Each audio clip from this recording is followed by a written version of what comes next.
Hi, this is Priya. Welcome to Direct News. ఇవ్వొద్దు భవన నిర్మాణ కార్మికుల సొమ్మును ప్రైవేట్ ఇన్సూరెన్స్ కంపెనీలకు. ఇవ్వొద్దు భవన నిర్మాణ కార్మికుల సొమ్మును వెల్ఫేర్ బోర్డు నిధులను ప్రైవేట్ ఇన్సూరెన్స్ కంపెనీలకు. ఇవ్వొద్దు వెల్ఫేర్ బోర్డు నిధులను ప్రైవేట్ ఇన్సూరెన్స్ కంపెనీలకు. ఖర్చు చేయాలి భవన నిర్మాణ కార్మికుల సంక్షేమం కొరకు మాత్రమే. ఖర్చు చేయాలి వెల్ఫేర్ బోర్డు నిధులను భవన నిర్మాణ కార్మికుల సంక్షేమం కొరకు మాత్రమే. జిల్లాలే భవన నిర్మాణ కార్మిక సంఘాల ఐక్యత. భవన నిర్మాణ కార్మికుల ఐక్యత. దుబారా కావద్దు వెల్ఫేర్ బోర్డు నిధులు దుబారా కావద్దు. నశించాలి ప్రభుత్వం వంటి వైఖరి.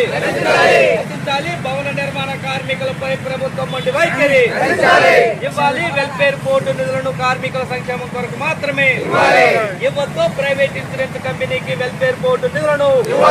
ఇవ్వద్దు ప్రైవేట్ ఇన్సూరెన్స్ కంపెనీలకు వెల్ఫేర్ బోర్డు నిధులను.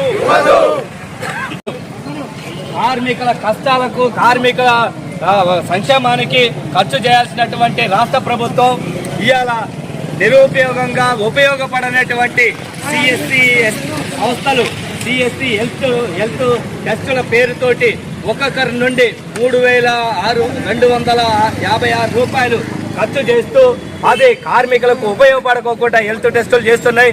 ఇప్పటికే వెల్ఫేర్ బోర్డు నుండి 500 కోట్లకు పైగా సిఎస్సి హెల్త్ టెస్టుల వాళ్ళు ప్రైవేట్ ఇన్సూరెన్స్ కంపెనీ వాళ్ళు తీసుకుపోయినారు.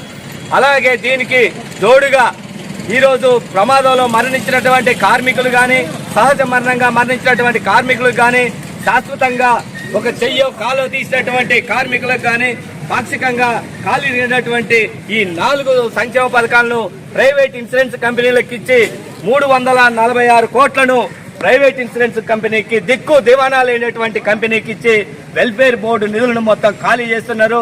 రేపు రానున్న రోజుల్లో వెల్ఫేర్ బోర్డు నిధులు ₹1 కూడా లేదు. కనుకనే వెల్ఫేర్ బోర్డుని ఎత్తేస్తున్నాం.